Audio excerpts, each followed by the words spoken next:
বেঁচে থাকতে আপনি স্বস্তি পাবেন না, চাকরি নেই, খাবার নেই, কাজ নেই, এবার মরে গেলেও আপনার স্বস্তি নেই। শ্মশান যাবেন, সেই শ্মশানের রাস্তাও হাঁটু সমান জল। এই মুহূর্তে ছবিটা দেখুন, ছবি দেখুন, এটা ছবি, উন্নয়নের ছবি। মমতা বন্দ্যোপাধ্যায় বলেছিলেন না দুয়ারে সরকার আর ঘরে উন্নয়ন, উন্নয়নের ছবিটা দেখুন।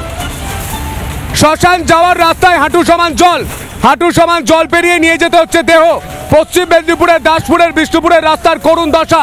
এলাকায় শ্মশান যাওয়ার রাস্তা একবারে বেহাল, বৃষ্টির জল জমায় আরও বাড়ছে বিপদ। অভিযোগ প্রশাসনের কাছে পাকা রাস্তার দাবি জানিয়েও কোনো লাভ হয়নি। এই বাংলার সরকার কতটা এগিয়ে আছে একবার দেখুন।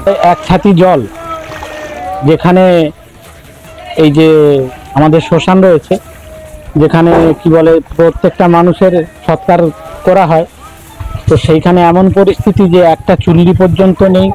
অনেক আবেদন করা হয়েছে, অনেক কিছু করা হয়েছে, কিন্তু কোনো কিছু এখনো পর্যন্ত সেরকম সুরাহ নেই। প্রায় এক ছাতি জল সেই অবস্থায় আমাদেরকে নিয়ে গিয়ে দাহ করতে হয়।